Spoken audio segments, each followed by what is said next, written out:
Welcome to Shortcuts to Mastery. I'm your host, Maria Henning, and in my universe, life is for growth and time is for bending. So hop in, my friend, buckle up, and let's get into it.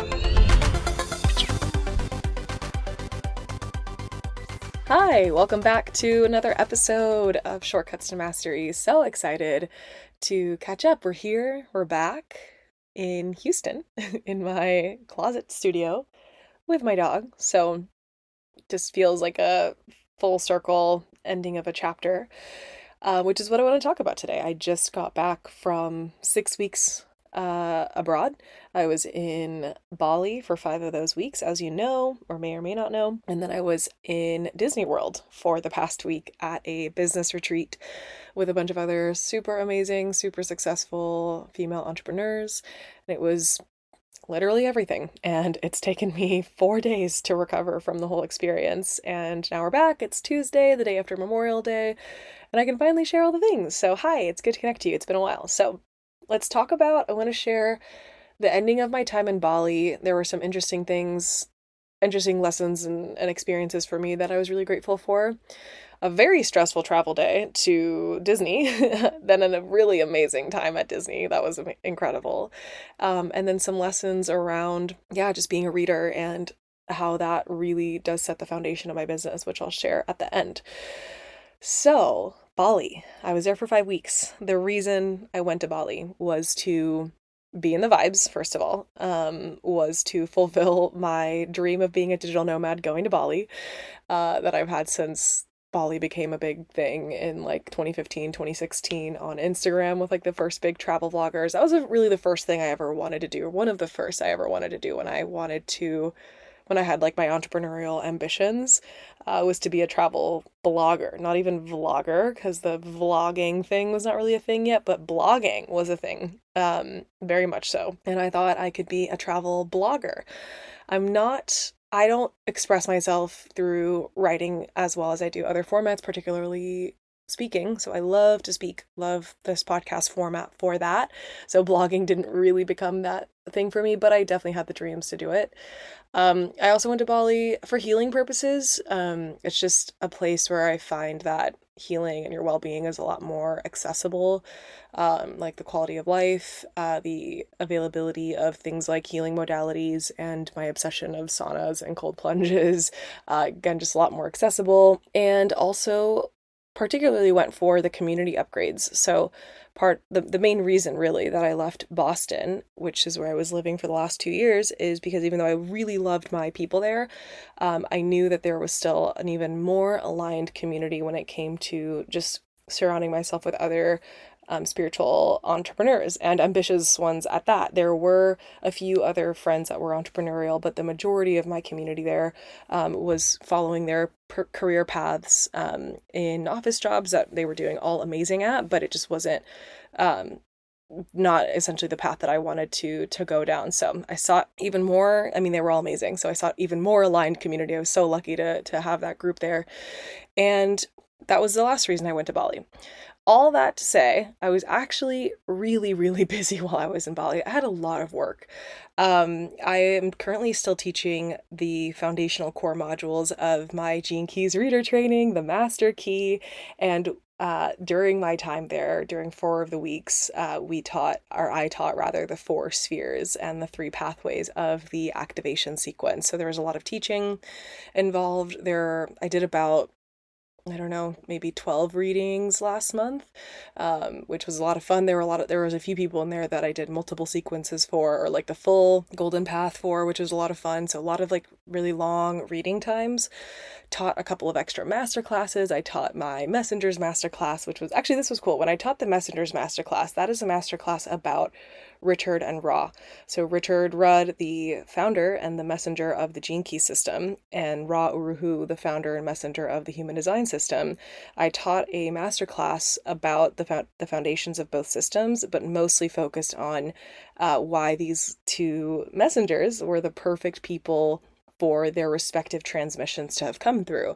Their charts were so uniquely, perfectly designed to be the people who received and then transmitted the teachings of their respective systems. So if you know the human design and gene key systems, if you work with both, then you'll know that they're very different energetically. Human design is very mechanical. It's very, yeah, mechanical meaning like focused on the body and the physics of the body and the energy flow within the body and how that then manifests as action, versus the gene keys is more of like a hero's journey and a poetic one at that.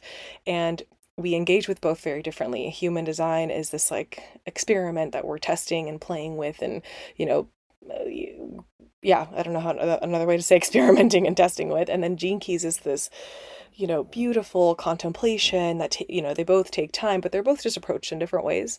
And their charts are very different, but share a couple of key, really interesting pieces, particularly that of the 51 and the 57. If you're not familiar, Gene Key 51 and Gene Key 57 are pairing partners, and one of them is about shock and awakening, and the other one is about gentle intuition.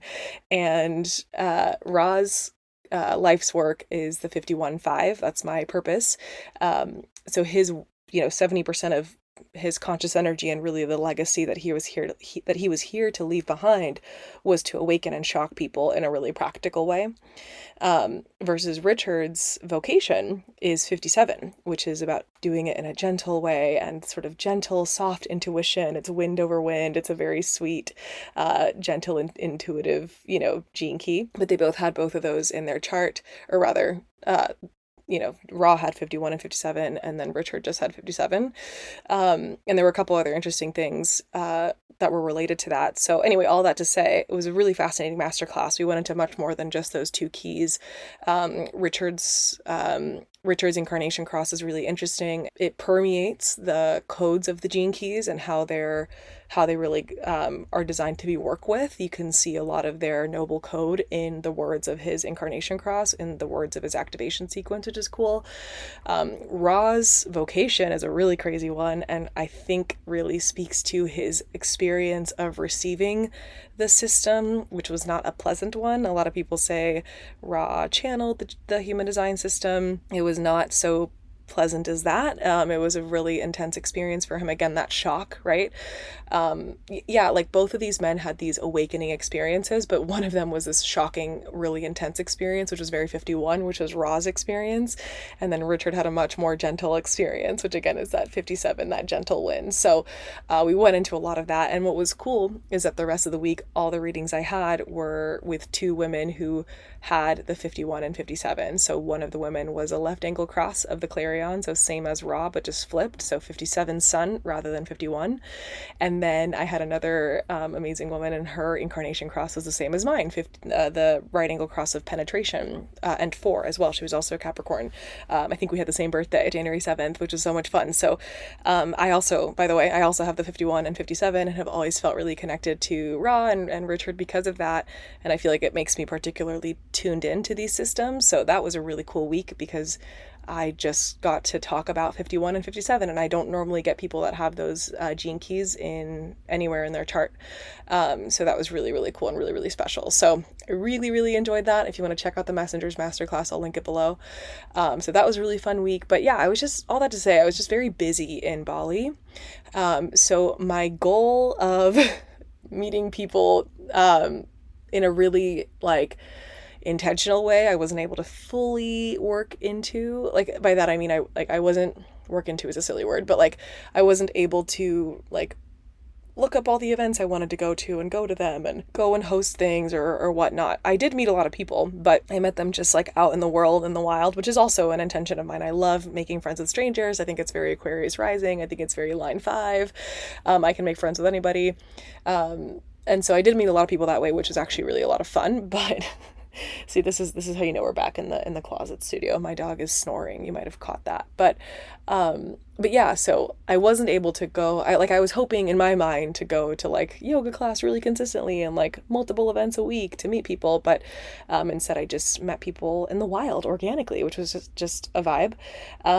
So I wasn't able to fully go all the way into my community commitment as much as I wanted to, but boy, did I go really deep into the healing aspect of things. So that was a lot of fun. Healing, by that I mean just getting my body back to a baseline where I feel good. I've had over the past couple years, pretty rapid weight gain, hair loss, hormonal imbalances that then led to crazy skin issues. If you were following me in 2022 on Insta, you saw my really crazy cystic acne journey. If you're like listening to this and you're like, no way you had cystic acne, send me a DM. I will send you a picture of me with acne. It was crazy, like really, really painful. And then last year I got my genetics read and discovered I was gluten intolerant, had high histamine sensitivity, meaning things like anything fermented, like wine or kimchi, anything aged, like anything on a charcuterie board, like aged cheese or meat, was something I had a really big sensitivity to. And my two highest genetic predispositions were anxiety and depression, which is not surprising at all, because that definitely runs in my family. And I think all of us in my family are very high functioning anxious people, and it's really fun to see it reflected in the gene keys and the human design charts that we all have. It's really interesting. But yeah, so those are all just things that I'm always managing. It was really interesting to do the genetics reading with, if anyone is ever curious, it's Lindsay. Her name is Lindsay Lecrage, and her handle is at the Designer Genes Co. or at Designer Genes Co. I'll link it below. And doing the reading with her, we talked about how my first genetic predisposition was to anxiety, my second genetic predisposition was depression, and my third one was gluten intolerance. And just like the gene keys, we're talking about gene expression or not, or how is it expressing, or is it expressing or not. And my genes for anxiety and depression don't express, that intensely, especially not the depression one. I feel like I'm really a joyful individual. Anxiety for sure, but I manage it really, really well. And it's because they were expressing a lot when I was a kid. And that got me really interested in things like personal development and spirituality and self-soothing and self-love and all these types of practices. And so I'm really quite a master at managing anxiety and depression. Not to say that I'm perfect by any means, but I am a very joyful and free, confident individual.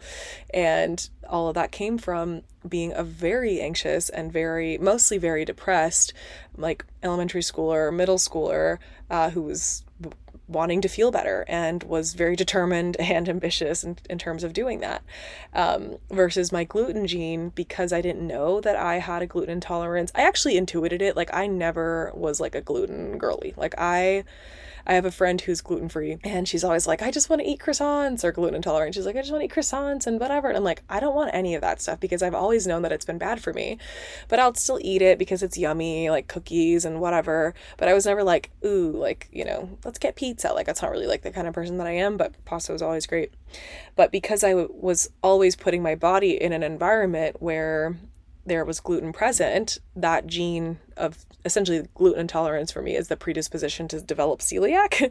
That gene started to express more and more and more and more because I was putting it in that type of environment in my behavior. So it's the same with the gene keys.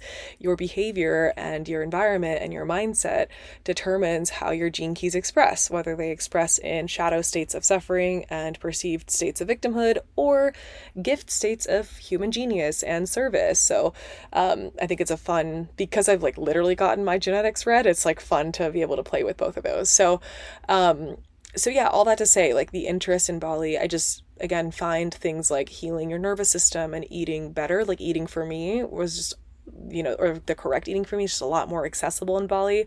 Not just accessible because there's more health food available and like more, places to work out and yoga and whatever available, but it's also just way more affordable because it's just a totally different economy over there. So to compare, one of the things that is really good for me and good for everyone, but just I was given this protocol, particularly in my genetics reading, is to do cold plunging and sauna protocols. And so I went and I found a cold plunge and a sauna, and I would go literally every day and do a full, like, 1 hour, 2 to 3 minutes in the cold plunge, 10 to 15 minutes in the sauna, do that 4 times, start with cold, end with cold. So that takes like about an hour. That I was able to get in like one of the nicest places in Ubud, like sessions where you could have access to it for the whole day for $7. And then in Houston, when I was looking for a similar place, it was $40 for a 45-minute session. So it was like to the factor of 100 more expensive here in Houston. I was like, what the heck? So I still haven't found a good place to go to, but anyway, just a lot more affordable in Bali. So anyway, that was like how the end of my Bali experience was. I was working a lot and feeling really satisfied, honestly. Like I was really enjoying it. Definitely a little bit like, I mean, I don't know. It's funny because like I am working a lot, and like part of me is like yay, or like I wish I had more spaciousness or something like that. But at the same time, like I do feel really satisfied that I'm creating all of this stuff, and I do feel satisfied even though I am like staying up late or something like that. And I feel like the students in the master key are doing really well, and I feel like my readings are like just getting better every single day, and people's lives are always. I mean, I've had like multiple people like shed tears and be sort of speechless, like feeling really seen and feeling really heard. So all of it was feeling satisfied, even if it was a lot of work. And then when I wasn't working, I was basically at the sauna or the cold plunge. And that was like the end of my Bali experience, was finishing up the master key activation sequence, doing a ton of readings, ending or doing a bunch of cold plunge and sauna, and connecting with my friends. So one of my best friends who lives there, Katie Irvin from Sort of Spiritual, a lot of you guys know her. She teaches human design. And then one of my other best friends, another Venezuelan, immigrant to America who is also doing digital nomading this year, was there. And it was really cool to be able to connect both of them too, which was fun because I got to connect like an online friend to like my Houston roots and Venezuelan roots, and then vice versa, like a Houston Venezuelan friend to like my new online expansion. So that was really special. And the most fun and special out of all of it was that I finally got a motorbike, so I was able to bike around and be free and be very eat, pray, love, and also listen to Taylor Swift's freaking new album while doing it, which was so much fun. And then at the end, listen to all the Kendrick and Drake drama, which was so fun. So I'm a huge Kendrick fan, so it was fun to get back into him again. It's been years since I've listened to just rap in general. I've been in a very house music sort of phase for a long time. So Bali was amazing. I kind of want to get back there as soon as possible. I felt very at home. I felt very um, expanded, very peaceful. I really, the cold plunge sauna thing for me was such a expansion in what my nervous system could feel like.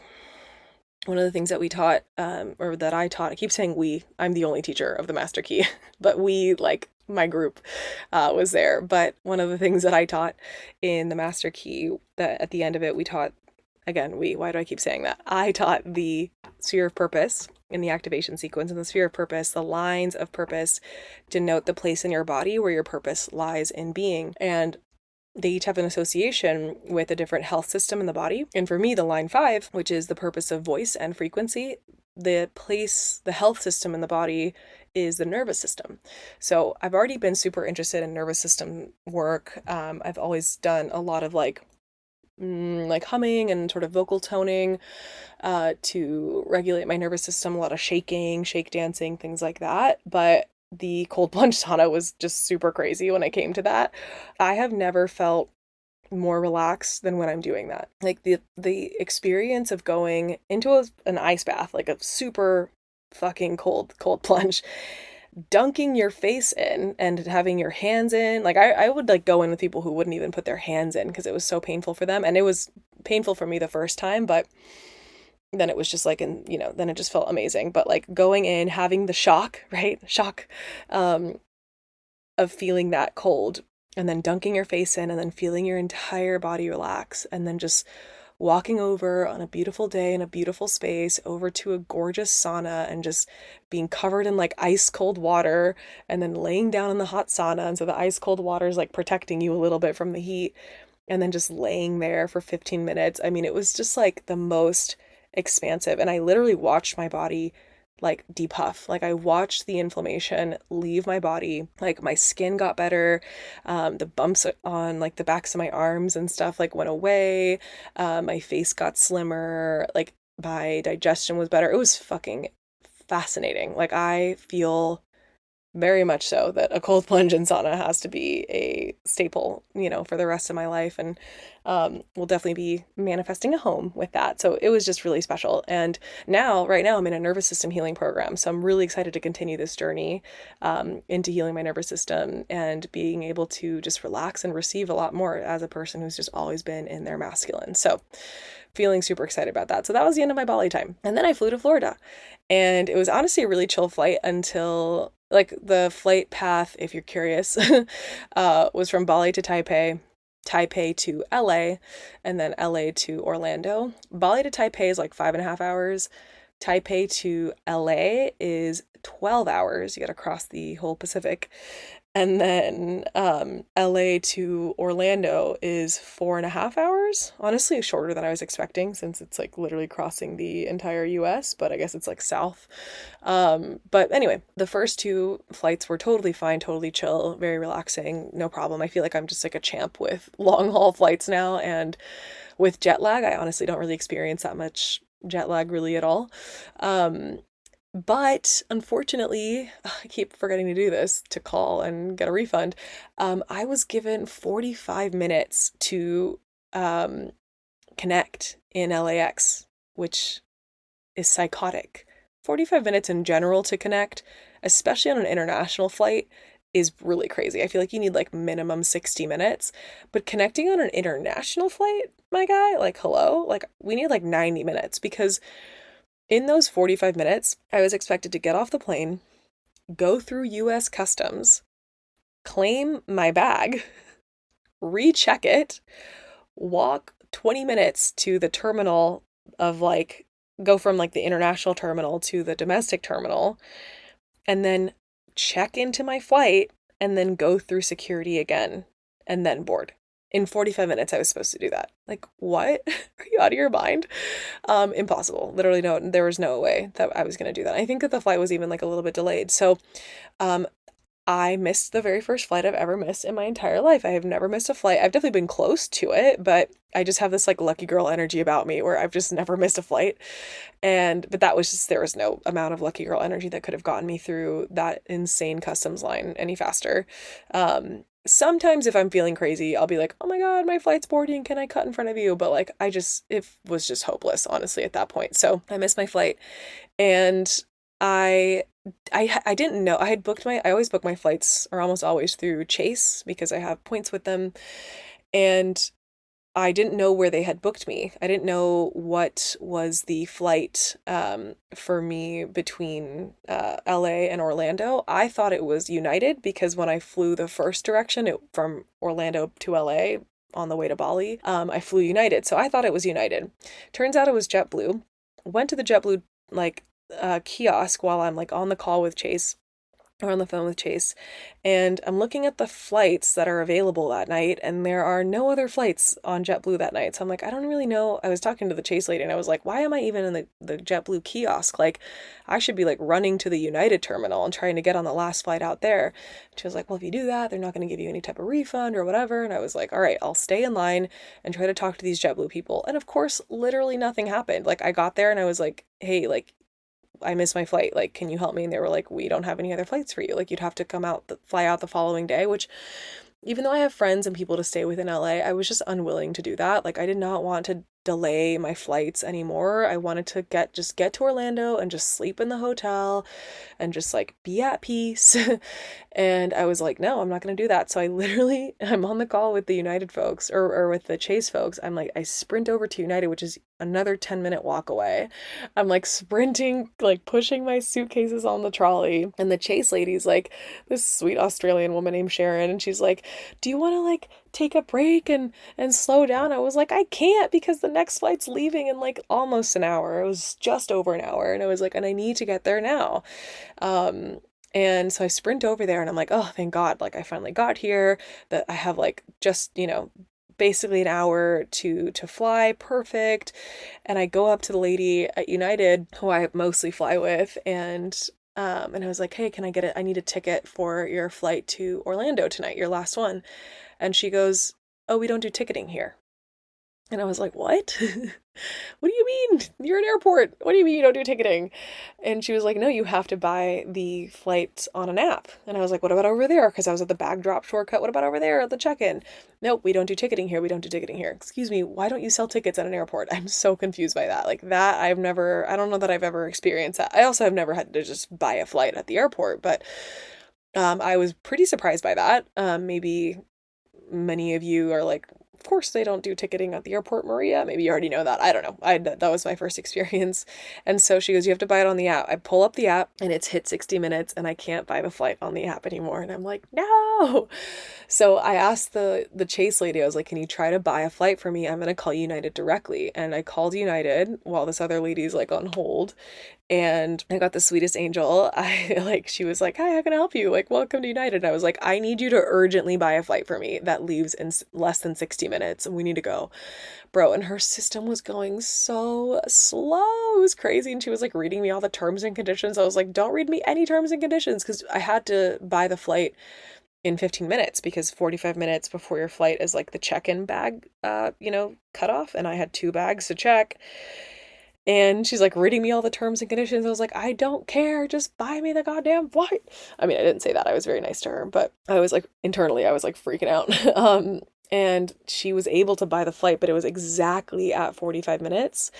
And so I look over to the lady and I was like, she bought it. And I like go to the kiosk and I start to punch in my confirmation number.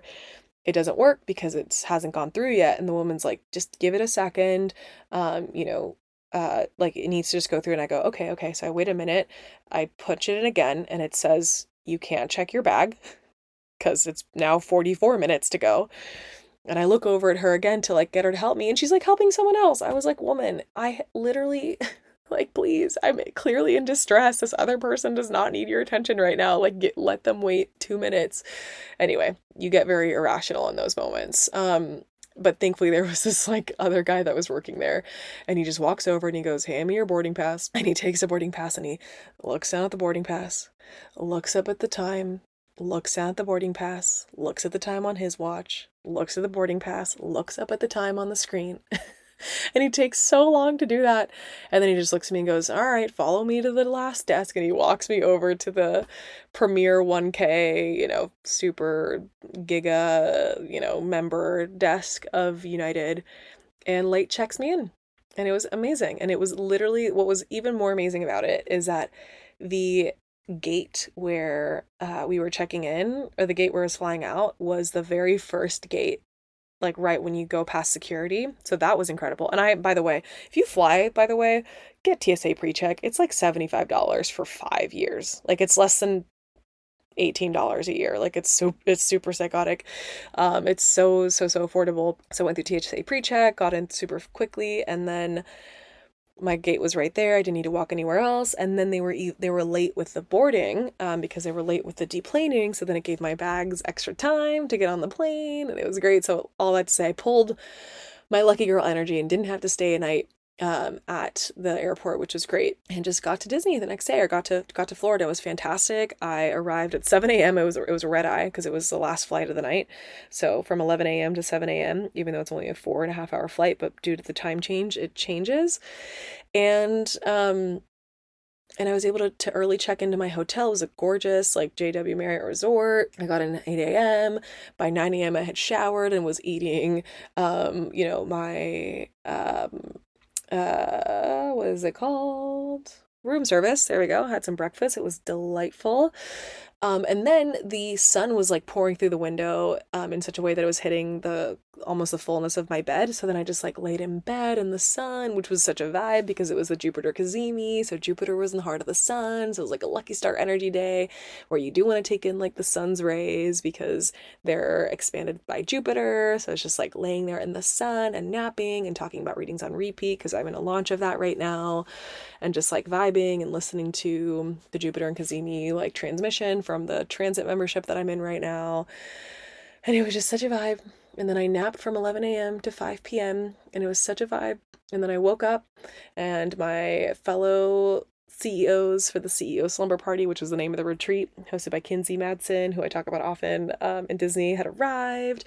And so a few of us went out to Disney Springs for dinner. And so we got to meet. One of them I already knew, another was a new friend, and it was just such a vibe. So that was the end of my travel experience and the beginning of my Disney journey. But thankfully, it all ended up well.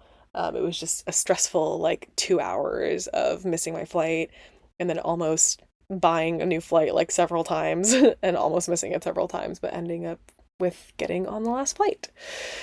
And then the retreat was freaking amazing. There were so many, like, literally so many things to say about it. What I'll say is this. It was the group was obviously what made it the most magical. It was the one of the most healing experiences for me. I'm someone that I have Saturn in Aquarius, so a lot of wounds around like friend groups and stuff growing up, which I keep saying I have like a friendship episode that I want to put out, and that's still something that I want to put out, but I haven't done yet because there's been so many other amazing things to talk about. But the I've healed a lot of those wounds because I just went through my Saturn return. So it's like something that I've more mastered during this time. And it was just so special to be with this group of girls where the energy was just so profoundly healing because there was not even an ounce of anything else other than just pure love and admiration and support. It was fucking amazing. And everyone was so successful and creative and, you know, like successful, I mean just like talented and also successful like business wise, but just like talented, intelligent, so loving, so giving, so generous. Truly one of the most like truly that really is like what I envision for my life all the time is to, and that's one of my goals this year, and why I left Boston to seek even more aligned community, is to just be surrounded all the time by people like that, to be surrounded all the time by fellow, you know, golden hearted, ambitious, entrepreneurial women and men too, but I'm a girl's girl. And so it was just such a dream, and everyone was so unique and everyone was so special. And so the experience of it was very much like this fun and life-changing portal because the group was such a vibe, there was no time where we were disconnected. And by that, I mean from literally 7 a.m. until we woke up until like 2, 3 a.m. when we went to bed. We were just always together all the time talking. Some folks did take some time to like go to their room and sleep and nap or whatever, but I was with people all the time. There was no time to go and just be in my room and, you know, get on my phone and reconnect to the outer world. I was just fully present in the moment every single day. So the retreat, in case you're curious, we had a bonus day of the park. So Sunday was a bonus day where the retreat hadn't started yet, in the morning. So we went to, the few of us that came early, I think most of us were there, but we spent the day at the parks. We went to Animal Kingdom, I think, the first day, which was a lot of fun, and just basically spent the whole day at the parks. And then the retreat started at 6 p.m. that night. And I don't remember what we did. I think we had like dinner or something, and then just everyone met each other. We had like an intention setting exercise. We got our goodie bags, which were so psychotic and filled with over like $700 worth of stuff. It was crazy. I'm going to tag everybody who came, and I'm also going to tag everybody who donated who sponsored like the goodie bags. It was psychotic. Like I'm like, wait, oh my God, I totally got this. I got that. And oh my God, like perfume and clothing and period underwear and t-shirts. Oh God, it was just such earrings that I'm now wearing. It was absolutely insane. It was absolutely insane. I'm just like, yeah, I'm so grateful. So we opened our goodie bags and set our intentions, and it was such a vibe. And it was also nice because I had enrollments that night. So it was just like a vibe to see new students coming in while, you know, kind of like resting and meeting people and expanding. And then the next day, for the next 2 days, we did like workshops in the morning and then went to the parks in the afternoon. So we did like a manifestation workshop, a human design workshop. We did so Kinsey led those. We had Angelisa Cypress, who is an astrologer that Kinsey's worked with a lot and is super, super talented individual. She led a North Node workshop, so we did a little bit of astrology. What else did we do those days? Yeah, and then just go to the parks and fucking vibe, and yeah, it was incredible. And then the next day we had another workshop. I think that was like the human design workshop actually. which was done in the pool, which was just like such a vibe. And then the rest of the day we had like free time where we got three extra gifts, which was psychotic. We got tarot readings from Tori, which you can find her at Victoria Strong Designs. She's amazing. And so we all got tarot readings as a gift, which was just insane. We also got a photo shoot done by Amber. You can find her at Amber Lynn, so Lynn Creative Co. I'll tag her. Everyone will be tagged below. So that was freaking insane, and I've never felt so hot in my life like except when Amber was like telling me how to pose. Like, she is so talented. And we got tattoos from Haley, who is at Desert Mouse Tattoo. So the whole day was just like post workshop in the pool. We were just vibing and getting photo shoots done and getting tattoos and getting tarot readings and writing letters to each other and writing letters to our future self. And oh, right. And then my favorite workshop out of all of them was the Creative Alchemy workshop, where, so it was 10 participants and then four support staff. So the 10 of us, so Kinsey led this one too, got 12 minutes to brainstorm on something, and the rest of the group supported them in the brainstorming. And it was, first of all, I love brainstorming. I'm a business coach, so I love brainstorming for anyone else's business. So there were questions around content creation ideas, or, positioning, or offer creation, or, audience growth, like things like that. All questions that I absolutely love. And speaking of business coaching, those are some of the same questions that get asked and that I answer in the coaching calls of Readings on Repeat, for example. And so that was so much fun. And then I got so much support from everyone, which was so much fun. I asked questions around content creation because it's always fun to see, what people want to hear when it comes to things like human design and Gene Keys. And there were people there who are really successful on social media. And so I wanted to see, how do you create content? So it was really, really interesting and really, really helpful. So that was really great. So yeah, we did that and then got tarot readings and tattoos and photo shoots. It was fucking crazy. So just so grateful. The next day was the last day. So I don't even know that we had breakfast. I think everybody just sort of checked out and said bye. And then some of us were there a little bit later. I didn't leave until 5 p.m. So we got to go to Disney Springs and just hang out and walk around and shop. And it was just super, super special. And we've like been all texting every day since about how much we miss it and how amazing it was and how much we all love each other and how excited we are to have 2 more months together, because we still have 2 more months in a little mastermind. So it was incredible. I love everyone there. So many talented people, everybody was psychotically talented, like out of this world superstar individuals. I love all of you if you're listening. And truly just again showed me what's possible. It just set the bar higher. Like, these types of people, it was just a confirmation, like, they exist. Like, these kinds of angels exist in the world. Talented, ambitious angels exist in the world, and you can be friends with them, like, it was just super special. Again, with my main commitment, by the commitment I mean goal, but my main commitment this year being community expansion, it was just, and which is the reason I signed up for it in the first place, knowing that was my goal. So I signed up to things to further my goal. It was just amazing to see that validation. So I'm just so grateful. And I've been thinking about hosting retreats for a while. When I worked for my yoga instructors, one of my goals was just to host retreats. That's always been something that I wanted to do. And now it's even more on my mind. And I was talking to some friends in Bali about hosting retreats. So if you would like me to host a retreat, please send me a DM on Insta at by Maria Henning and let me know what you would like me to host it on, what you would like to see included on there. And I would love to do that. I have ideas for that. And if you would be cool with it being in Bali, even though it's very far away, as I just described. So yeah, that was my last thing about that. So that was a vibe.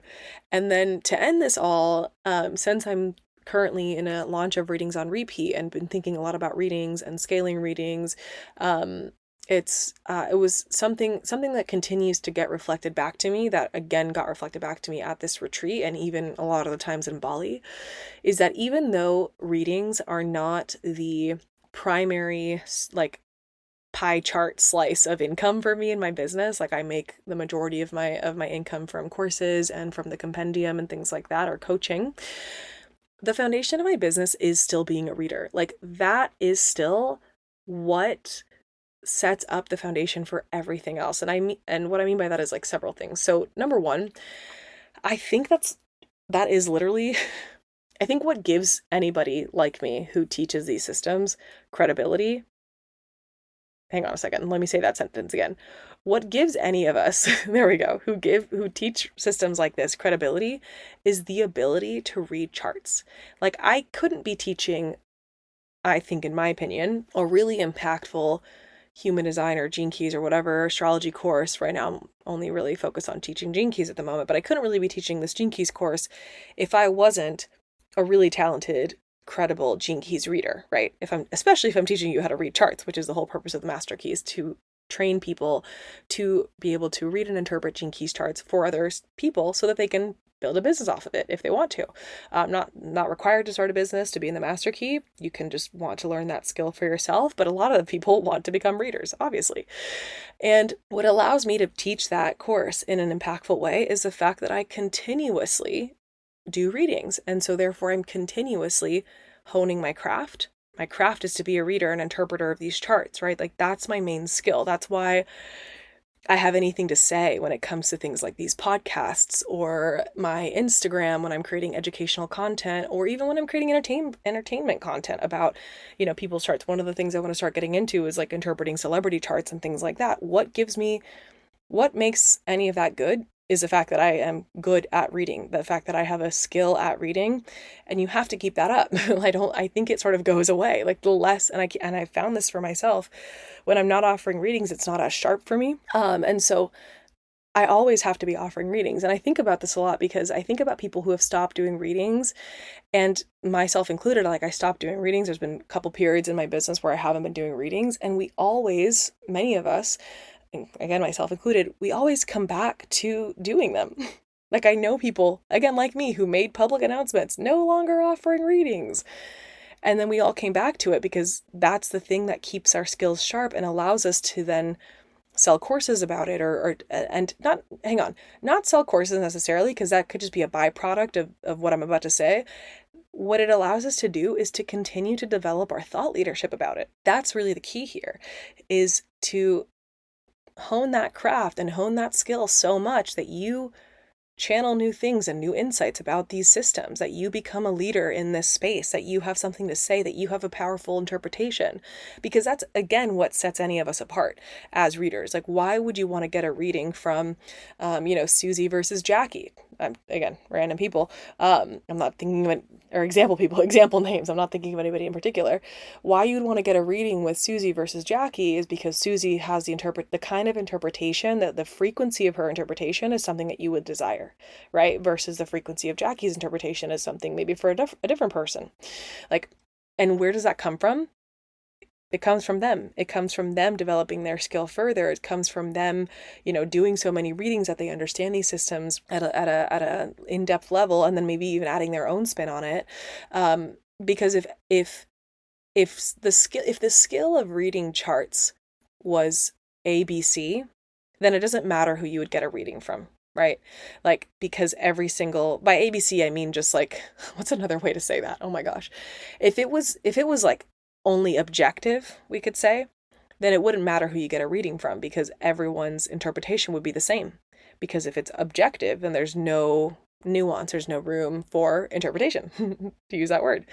But because that's not actually true, and interpretations are subjective to the person, they do depend on the person and their skill level and their knowledge level and their experiences and their psychic gifts and, their own charts and things like that, then all readings are different, and readings get better the more a person is doing readings. And then therefore their thought leadership gets more interesting, more useful, more applicable, more helpful to the collective, the more they develop that skill.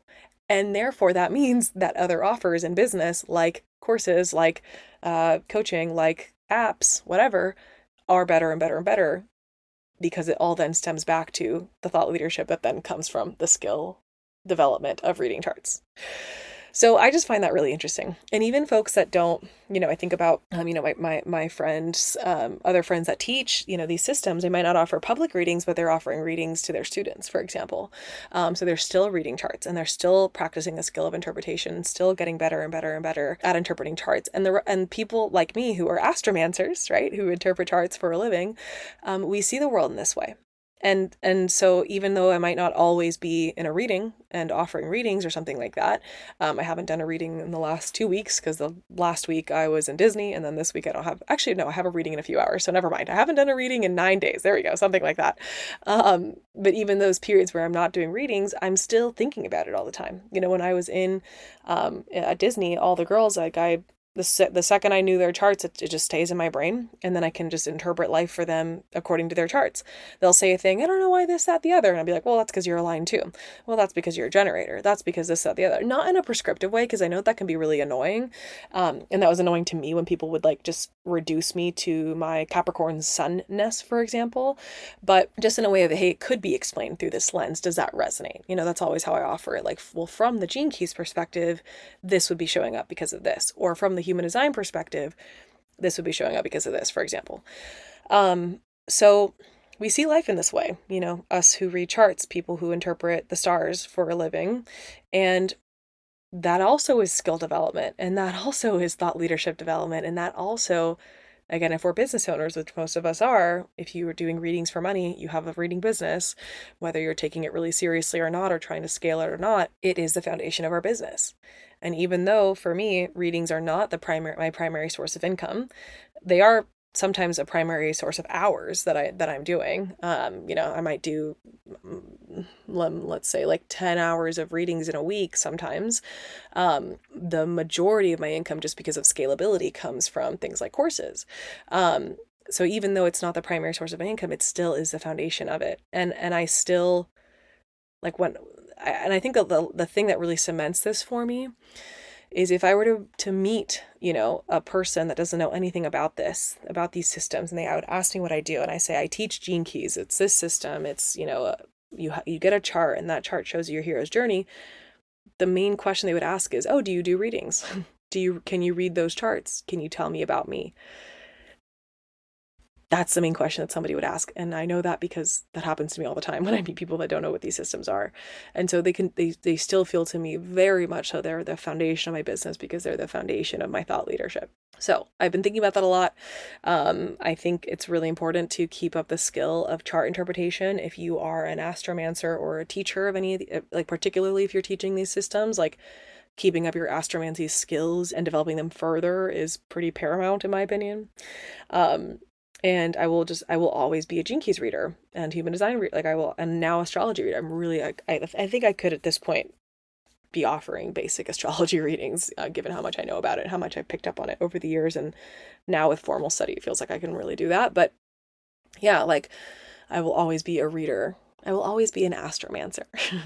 So that was my last thing I wanted to share, and it really was reflected back to me again in this retreat, because I was just reading people's charts all the time, because that's just what I'm always doing, and that's what makes me skilled in this area. So it's a lot of fun. Really grateful for these experiences. I'll be in the States for the rest of the summer, and hoping to get back to Bali at September at some point, in September at some point. But in the meantime, I have a lot of people I want to see. I have a lot of concerts I want to go to, and vibes I want to experience, I don't know, in the States. So that's it for today. Thank you so much for listening. Readings on Repeat is still open. So it closes on May 31st, 2024, this particular round. I do open it 2 to 3 times a year. So if you're listening to this right now and it's a few days after it's closed and you're like, no, I wish I could have got into it, don't worry. I do open rounds again in the future. This won't be the only time, but I only open it 2 to 3 times a year, like I said, so it's a couple months in between. But just keep an eye out for that. And I'm just super proud of this program. This is my reading business program that I created in 2021. It was my first ever course. You can listen to the previous episode before this all about that experience of creating that program. And it essentially details all of the things that you need to start and or scale a chart reading business. So we go from the very basics of the tech and the logistics you need to take on clients, to deliver powerful readings, to putting them together, as well as marketing your readings. So creating content, selling, converting, talking to clients, and then scaling beyond. So scaling to full-time readings, scaling passive readings, and even scaling beyond readings to things like courses and coaching and things like that, which is what I do. And it's a freaking amazing program. And what I'm really proud of is that it includes a lot of live support. So previously we've had monthly coaching calls, which will continue, which I think is amazing. I love hang on a second. I've taken business programs where there hasn't been any sort of that live coaching or live component, and I've always gotten less out of it because there's always somewhere where I need a bit of personalization or I want a bit of feedback, and that's why I added these monthly coaching calls, and they're just, such a dream. And you can ask any question about your tech, about your product suite, about your marketing. You can show me your sales page. We can talk about mindset things, all of that. It's such a vibe. And so that will continue. There also has always been the ability to comment and ask questions inside of the modules, inside of the course portal, which again, that will continue. But I'm adding 2 more community support features. So one of them is an actual community, which is going to be such a vibe. So it'll live inside the course portal. So think like a Facebook page, but not Facebook because Facebook sucks. It'll be inside of the course portal. So a place for you to be able to connect with other folks, and then more dedicated spaces for asking questions.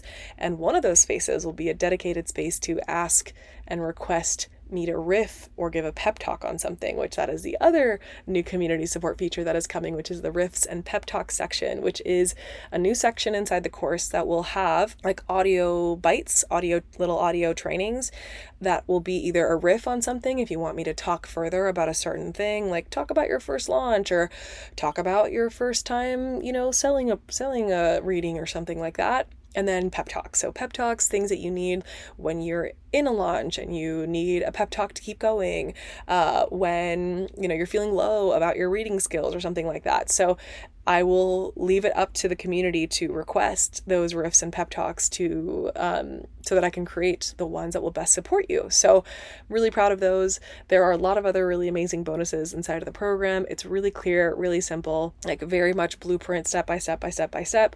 Absolutely fantastic program. I am so proud of it. And there you can see on the sales page stories of previous students who have gone through the program, and they have so many amazing things to say. I have another student up for interview this week soon, who has really been crushing it, and that's going to be super exciting, and I'll publish that episode on the podcast as well. If the audio is good, I think it should be fine. So you can see testimonials, you can see other student stories, you can always ask me any questions, and that is open until Friday, May 31st. I almost said March. May 31st, 2024. So if you're listening to this in the future and you want to join, just send me a DM. I'll let you know when the next round is opening up, if it's opening up soon. And that is it. I am so excited about all the things coming this summer. I'm so grateful to you. Thanks for listening. And I'll see you in the next one. I have so many episodes planned, but we'll keep it going. All right. See you soon. Bye. All right, my friend. Thanks for joining me on another ride aboard the Shortcuts to Mastery spaceship. You can get started on your human design and Gene Keys journey with me today for free by going to mariahenning.com/chart, which is linked below. If you're a visuals lover as well as an audiophile, then definitely join the party over on Instagram at @ByMariaHenning for lots of fun and beautiful educational content. And to tag me in the stories with the episodes you listen to so I can repost you. And of course, if you're here, you know it totally rocks for podcasts to receive great ratings. So if you're feeling warm and fuzzy and want to share, I'd be eternally grateful. I can't wait to connect again. Thanks for being here. And until next time, here's to everything going easier, better, and faster than expected.